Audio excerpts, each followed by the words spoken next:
Si ces révélations s'avèrent exactes, nous serions face à l'un des plus grands scandales de l'histoire politique et économique de notre pays. Une poignée d'individus aurait confisqué les richesses nationales non pas pour développer la Côte d'Ivoire, mais pour asseoir une puissance personnelle, bâtir des empires privés et préparer des fuites organisées, loin des regards, au détriment du peuple. Que cela signifie-t-il?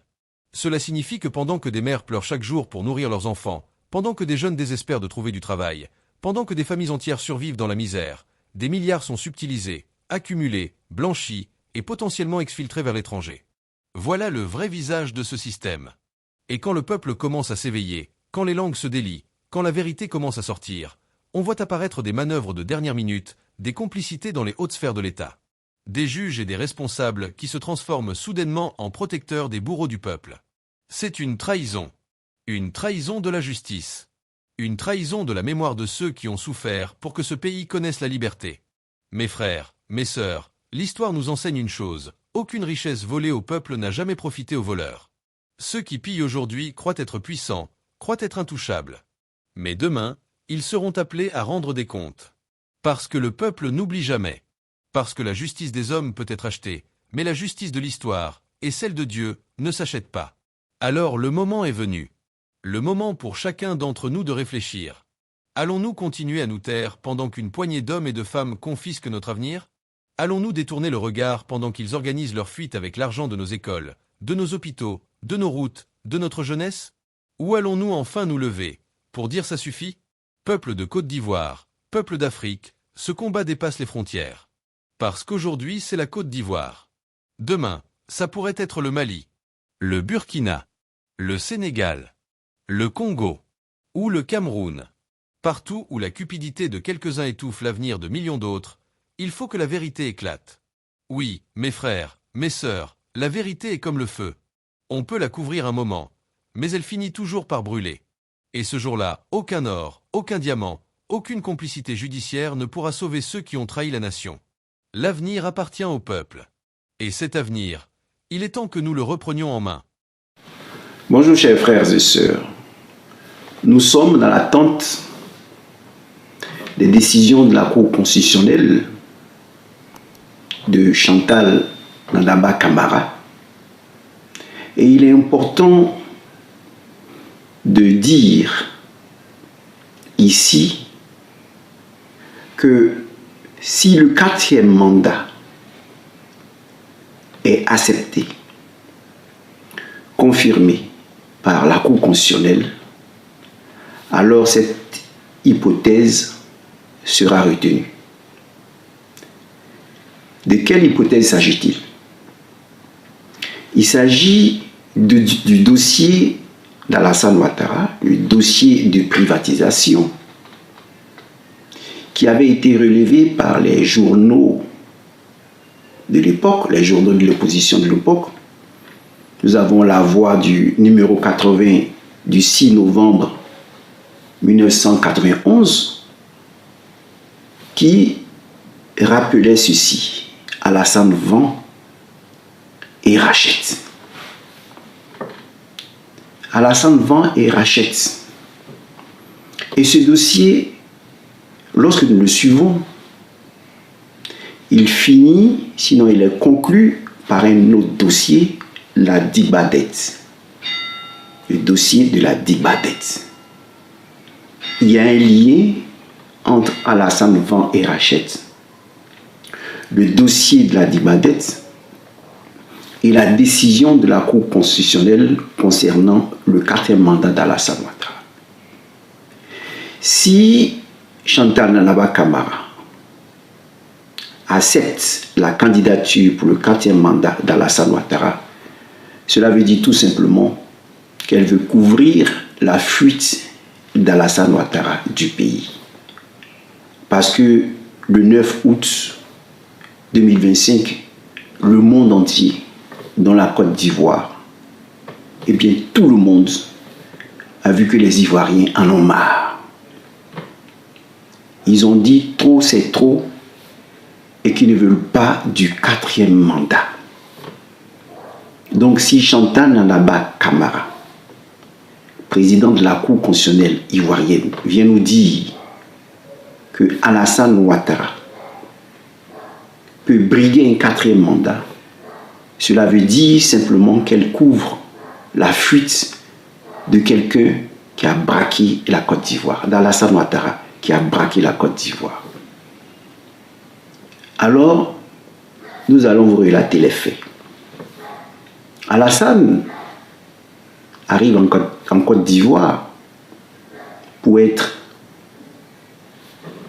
Premier ministre sous Houphouët-Boigny, sous le président Houphouët-Boigny, pour résoudre une crise à laquelle la Côte d'Ivoire fait face.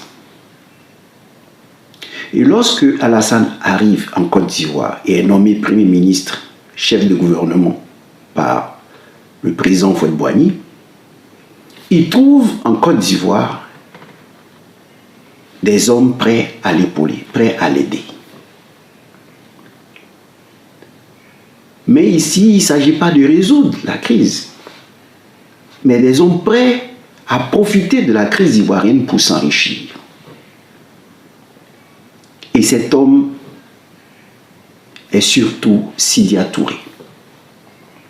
Sidya Touré, qui a été Premier ministre de 1996 à 1999, 1996 à 1999, de la Guinée. Mais avant d'être en Guinée, et précisons qu'il est de nationalité guinéenne, cela est écrit dans sa biographie, il est de nationalité guinéenne, il n'est pas de nationalité ivoirienne. Mais avant d'être Premier ministre, il a travaillé en Côte d'Ivoire. Il est licencié en droit des affaires, il est diplômé de l'école du Trésor de Paris. Et il travaille comme fonctionnaire en Côte d'Ivoire. Le poste qui retient notre attention aujourd'hui est celui du directeur de cabinet du ministre d'État chargé du rééchelonnement de la dette. Il occupe ce poste de 1986 à 1989. Pendant 6 ans, il s'occupe du rééchelonnement de la dette. Cela veut dire quoi? La Côte d'Ivoire est en crise, elle n'arrive plus à honorer ses dettes. Alors, la Côte d'Ivoire est débitrice, un débiteur, et il y a le créancier qui sont les banques mondiales, le FMI et autres. Alors il faut discuter pour voir comment baisser la dette, comment rééchelonner la dette, augmenter les mois de paiement ou diminuer les mois de paiement ou même racheter la dette. Et dans ce cas, il y a une commission de surendettement et tout ça qui se met sur place. Il y a aussi un juge qui est là et pour voir tout ça, comment on va agencer le rééchelonnement de la dette. Et celui qui est au cœur de la machine, c'est Sidya Touré. Sidya Touré sera après, en 1990, directeur de cabinet cette fois-ci du Premier ministre d'Alassane Ouattara. Et nous allons constater que Alassane Ouattara créait des sociétés écrans pour vendre, puisqu'il fallait privatiser les sociétés ivoiriennes. Eh bien, on prenait les sociétés ivoiriennes, on les vendait à des sociétés écrans qui étaient liées à Alassane Ouattara et à Sidya Touré. Et donc, ils vendaient et ils rachetaient. Parce que la dette, lorsqu'elle est rééchelonnée, eh bien, on peut racheter la dette. On peut vendre, et cela s'est passé dans le cadre de la privatisation. Parce qu'il fallait que l'État se retire de certaines sociétés pour pouvoir faire des économies. Alors, ces sociétés, on les proposait à des actionnaires. L'État réduisait, par exemple, ses actions. Au lieu d'avoir 50%, l'État peut avoir 20% d'actions. Et les 80%, on les vend. Mais à qui on les vend? Aux gens proches, à des sociétés écrans qui étaient liées à Alassane Ouattara. C'est ainsi que la voix numéro 80 du 6 novembre 1991 a dénoncé ces faits. Et Sidya Touré était vu comme Sidya Touré et un autre dont je ne citerai pas le nom ici parce qu'il ne nous intéresse pas tant. Eh bien, Sidya Touré était au cœur de cela. Il va créer même plus tard, en 1996 je crois, enfin plus tard, il va créer la Société pour le financement de l'industrie en Guinée et autres, SOFIG. Bon, que devons-nous retenir ici? Ouattara s'est enrichi. Et cela n'a pas cessé, puisqu'aujourd'hui, le président Gbagbo lui-même nous parle de la dibadette. Et lorsque nous suivons tout ce qui a été dit sur la dibadette, nous nous rendons compte que cette dibadette, cette dette énorme contractée par Alassane Ouattara au nom du peuple ivoirien, eh bien cette dette énorme n'a pas financé les actions du gouvernement à la valeur indiquée. Cela veut dire quoi?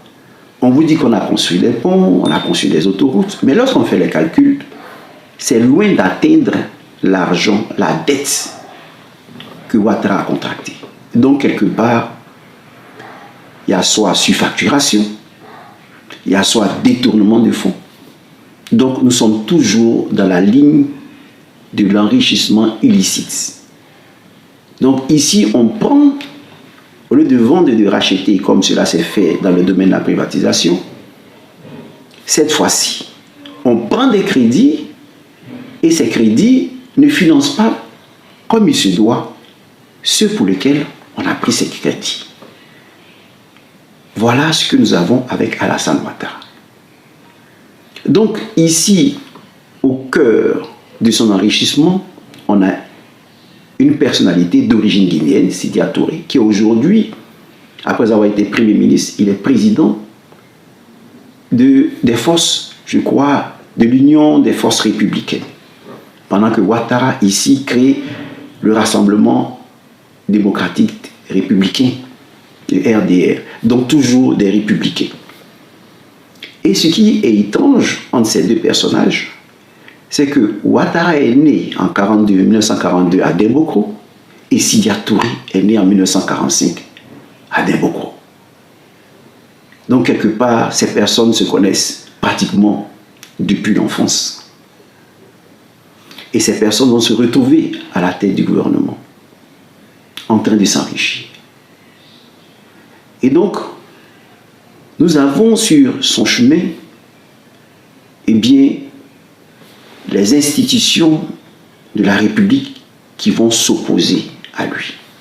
Il s'agit de la justice ivoirienne qui va s'opposer à lui. En son juge, Kouadjane, Noël Kouadjane. Parce que lorsque le journal La Voix va faire écho de cette manipulation, de cet enrichissement illicite d'Alassane Ouattara, le sieur Sidya Touré et son complice vont porter plainte pour diffamation. Et le jeune juge de 31 ans, qui est sorti major de l'ENA, de sa promotion, grand magistrat, expert, même s'il était jeune, un jeune originaire de l'Odjibois, et bien celui-ci va prendre le taureau par les cornes et débouter cette plainte pour diffamation. Mais sous le gouvernement du Premier ministre Alassane Ouattara. Et donc après, il va commencer à être poursuivi par les renseignements généraux. Les renseignements généraux vont commencer par chercher à trouver des petites bêtes dans le jugement qu'il a rendu, dans le verdict du jugement qu'il a rendu. Le dossier, même plus tard, sera retiré. On va lui retirer le dossier du juge Noël Kouadjane et le remettre à Madame Mazouin. Donc ici, vous avez le cadre de tout ce que va faire Ouattara en Côte d'Ivoire, de l'enrichissement illicite à la dibadette. Alors comme je vous l'ai dit la dernière fois, dans ce que j'ai vu dans mon songe, il s'apprête à fuir. Mais il s'apprête à fuir et il sera aidé par par la décision de la Cour constitutionnelle. Parce que si la Cour constitutionnelle nous dit que Ouattara peut briguer un 4e mandat, ce qui est anticonstitutionnel, cela veut dire que Chantal Nana Camara veut un chaos en Côte d'Ivoire. Parce que les Ivoiriens sont opposés au 4e mandat. Et ce chaos va servir à qui? Eh bien, ce chaos va servir à Alassane Ouattara pour s'enfuir. Parce que nous montions, que nous descendions, les Ivoiriens ne vont pas accepter le 4e mandat. Parce que le 4e mandat signifie la monarchie absolue en Côte d'Ivoire. La monarchie absolue en Côte d'Ivoire. Voyez, prenons un petit récit d'un Ivoirien étudiant qui arrive en droit en Europe. Et on lui demande qu'est-ce que la démocratie? Il va répondre, la démocratie, c'est le fait que le peuple exerce sa souveraineté et choisit ses propres représentants. Et que puisse choisir ses représentants au suffrage universel. Et si on lui demande, dans une démocratie, le président de la République, combien de mandats peut-il faire?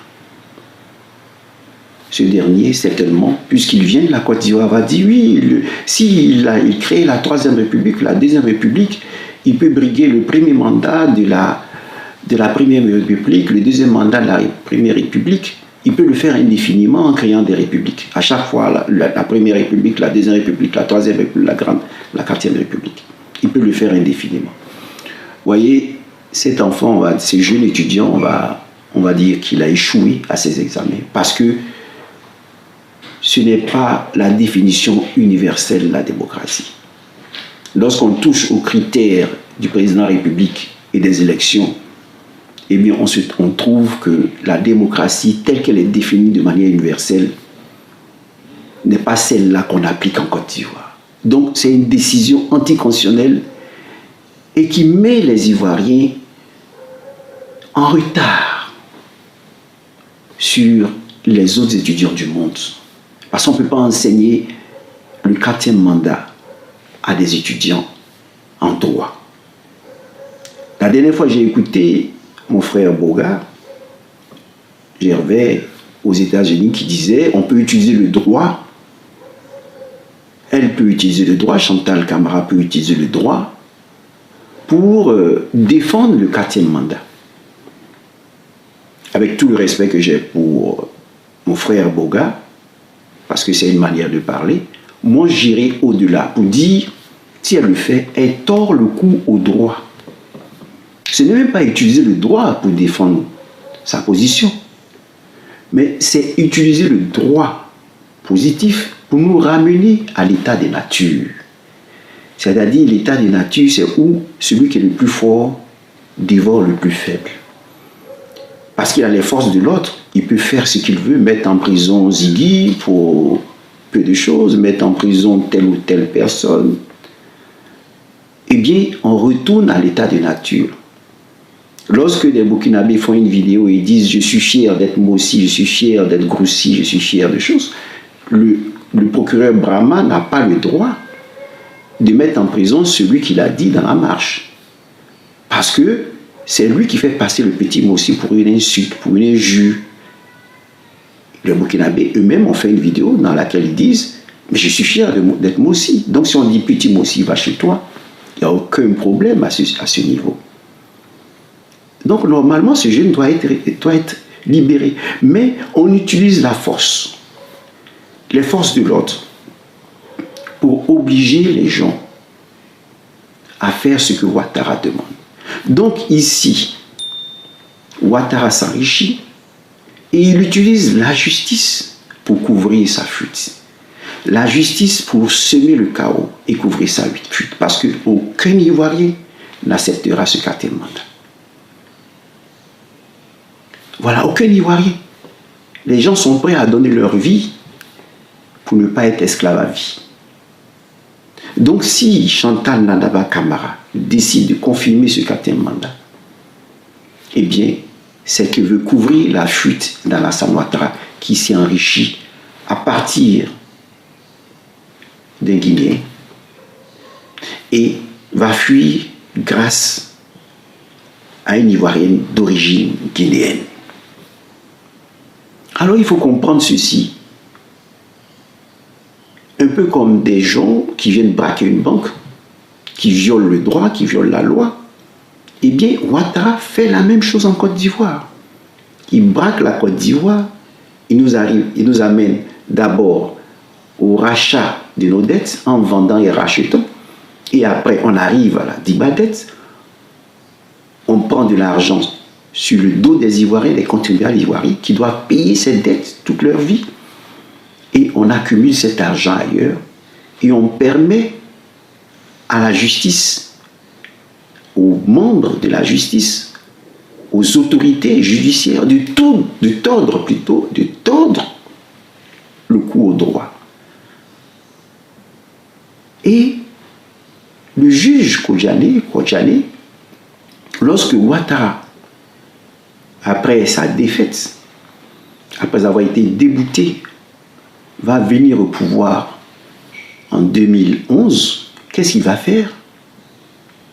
Il va traquer le jeune juge de 31 ans. Il va geler son salaire en 2011. Il va geler son salaire. Il avait été nommé avocat général par le président Laurent Gbagbo.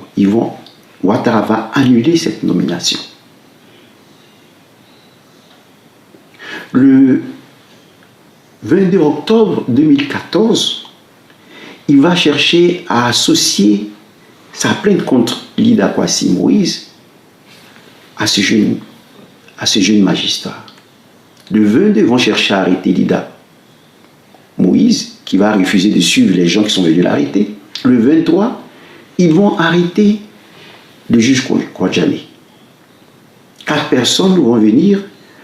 Un va prendre sa voiture et les 3 autres vont le mettre dans une voiture en civil. Ils sont en civil et ils l'envoient à la DST. Le 24, je crois, 22 ou 23, 24, va le rejoindre, 24 octobre 2014, et bien Lida Kwasi sera lui aussi arrêté. Et on va les accuser d'avoir porté atteinte à la sécurité de l'État et d'avoir constitué des personnes pour attaquer l'État.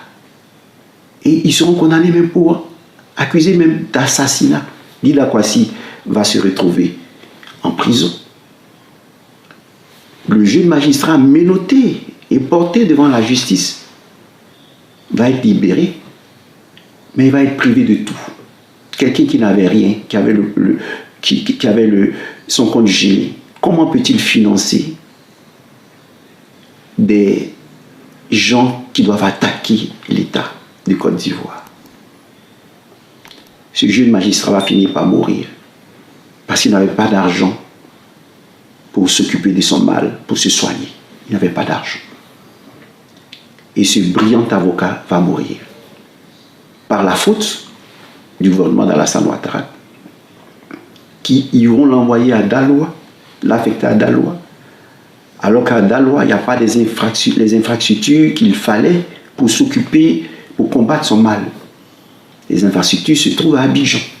Et on va l'affecter à Daloa. Il va refuser de se transférer à Daloa. Il va subir le courroux de tout le monde.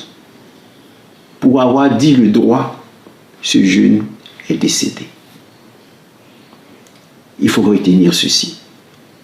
Francis Vaudier, qui est de la génération de ces personnes dont l'espérance de vie est beaucoup élevée, parce que vous avez vu à quel âge est mort Bédier, le président Bédier, à quel âge aujourd'hui le président Gbagbo, sont des personnes résistantes. Francis Vaudier n'a pas atteint l'espérance de vie de ces personnes, bien qu'il soit une personne qui avait, selon les dires, un régime végétarien. Eh bien, lui, pour avoir démissionné, pour n'avoir pas suivi, sinon, il ne s'est pas soumis aux ordres de Ouattara, lui aussi va s'en aller plus tôt.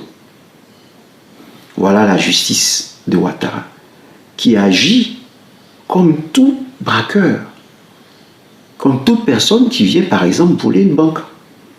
On prend les armes, on fait on fait taire les policiers, les vigiles, et on prend l'argent. Eh bien, c'est la même chose, c'est la même image que vous devez voir dans ce qui se passe. C'est la même image. Ouattara prend l'argent grâce à Sylvia Touré et grâce à Chantal Nanaba Camara, une autre d'origine guinéenne. Eh bien, il va crier le chaos en Côte d'Ivoire et s'enfuir. C'est à ce niveau que je voudrais dire deux mots aux gens de ce parti politique qui aurait porté plainte contre le président Laurent Gbagbo pour avoir craché au bassinet, donné de l'argent au Chirac et autres. Alors, il faut dire à ces jeunes politiciens qui ignorent les réalités de la République de s'informer avant de porter plainte. Pourquoi? Vous voyez, en Côte d'Ivoire, on dit « à quoi n'est pas à demander ». C'est une philosophie politique des jeunes de la rue qui disent « si vous ne savez pas quelque chose, informez-vous ». Alors on va vous informer sur les réalités de la République. Je vous ai dit qu'en 1889, Congo a signé avec les Français, avec Béger, un protectorat. Béger est mort en 1936. Hein. Il est mort 6 ans avant la naissance de Ouattara. Il a signé un protectorat avec l'Empire de Congo. Vous savez ce que veut signifier un protectorat? Le protectorat vous dit « nous sommes supérieurs à vous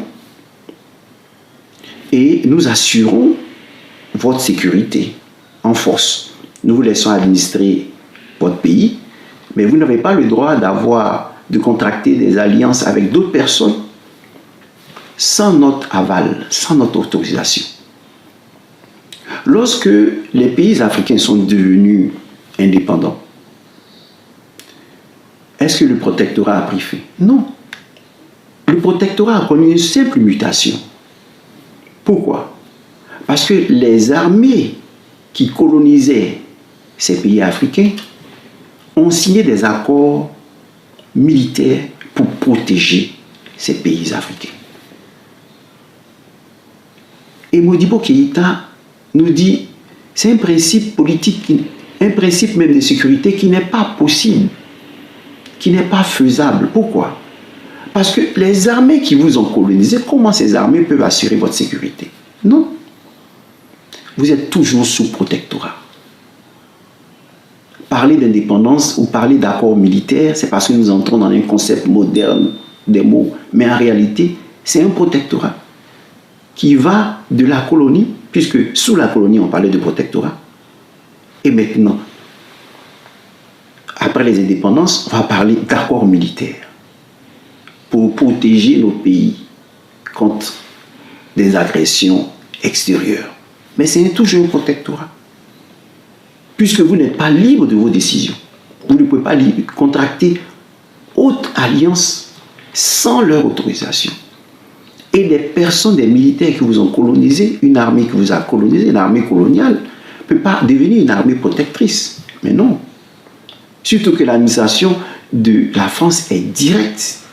Elle n'est pas indirecte comme celle britannique. Elle est directe.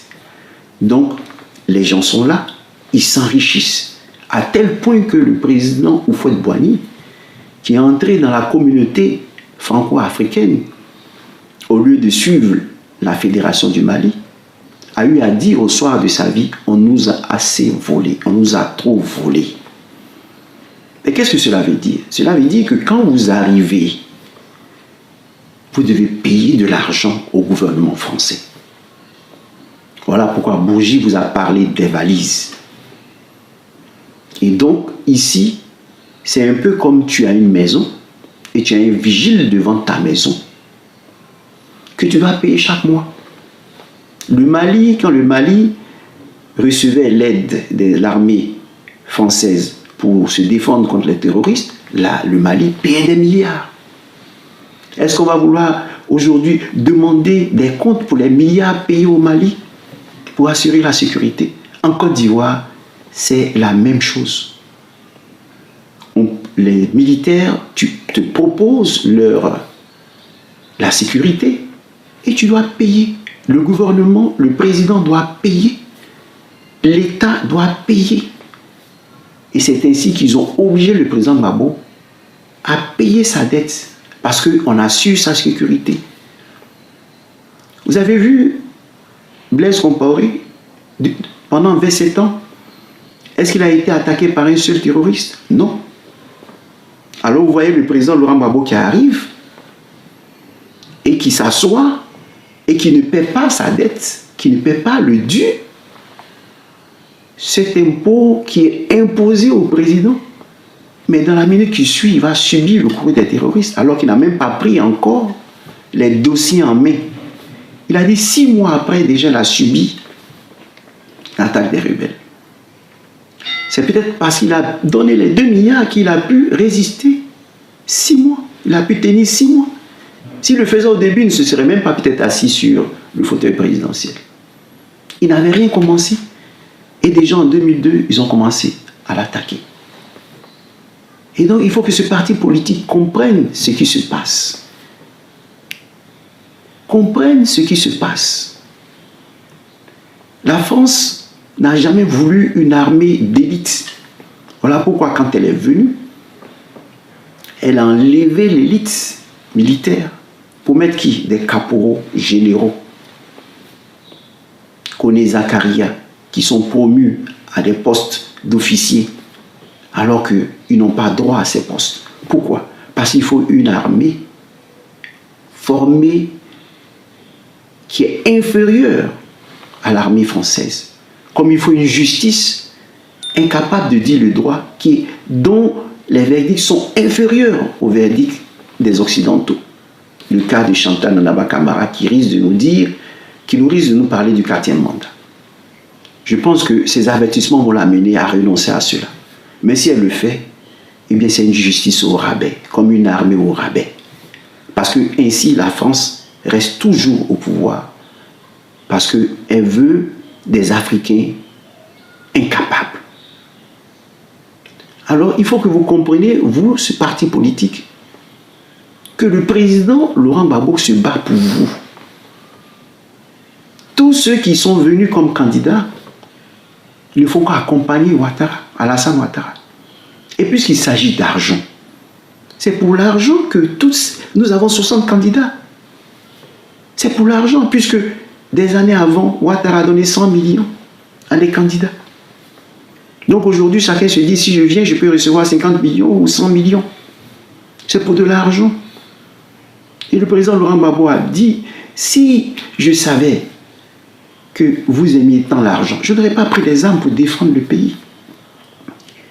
Et à ce niveau, nous arrivons à Mangou, au général Mangou, qui dit que oui, le président a financé accidentellement le commando invisible.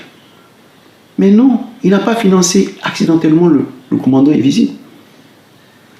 Il a dit, au lieu de vous laisser tuer, assassiner sur des champs de bataille, je préfère que mon général Mangou reste en vie. Si c'est l'argent, ils ont besoin, eh bien je leur donne l'argent. Puisque Koné Zakaria disait que c'est grâce à Alassane Ouattara qu'ils sont financés, qu'ils ont de l'argent. Alors le président Gbagbo dit, mais si c'est pour de l'argent, mais tenez l'argent. J'ai un budget de souveraineté de plusieurs milliards. Je peux prendre ces milliards, donner à la France. Je peux prendre des milliards, donner à la rébellion. Mais avec mon budget sécurisé, je continue à payer les dettes de notre pays. Et c'est ce qui s'est passé. Le président a réduit la dette qu'il a trouvée. Et il a utilisé son budget de souveraineté comme il l'entend. S'il fallait cracher au bassinet en donnant 2 milliards ou 3 milliards au Chirac et autres pour avoir la paix, eh bien, il a fait. Et c'est ce qu'il a fait avec les rebelles en disant, mais si c'est Ouattara qui vous envoie de l'argent, vous prenez des armes contre votre pays, mais je préfère vous donner cet argent pour épargner la vie de vos frères. C'est une mauvaise chose. Général Mangou, c'est une mauvaise chose. Pour épargner ta propre vie, c'est une mauvaise chose. C'est pas une mauvaise chose. Vous voyez, l'intelligence politique du président Laurent Gbagbo est nettement au-dessus de vous. Nettement. Lorsqu'il dit dans son livre, je reconnais avoir fait l'erreur de ne pas désarmer les rebelles avant d'aller aux élections. Mais le président Laurent Gbagbo vous lit. Parce qu'il a choisi la solution qui permet d'aller aux élections.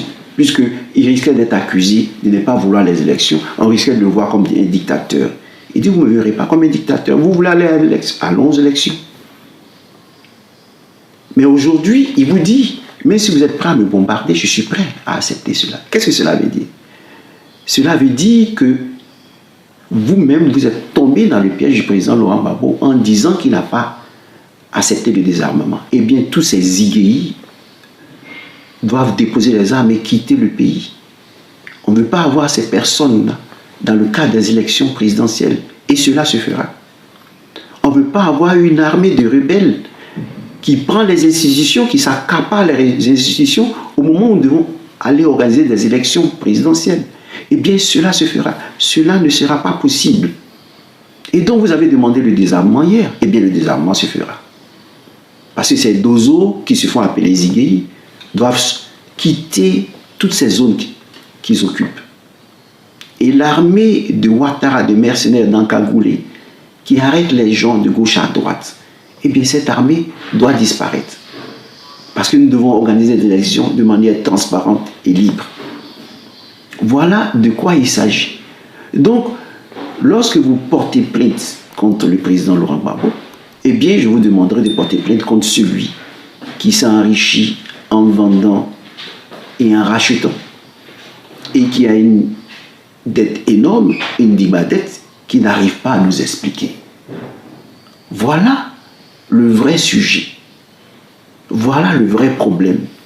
Donc lorsque vous ne savez pas, il est mieux de vous taire. Parce que le président bénéficiait d'un budget de souveraineté et il vous a donné l'argent pour ne pas que vous arriviez aux armes. La preuve, vous êtes tous là, candidats, parce que vous avez soif d'argent, besoin d'argent.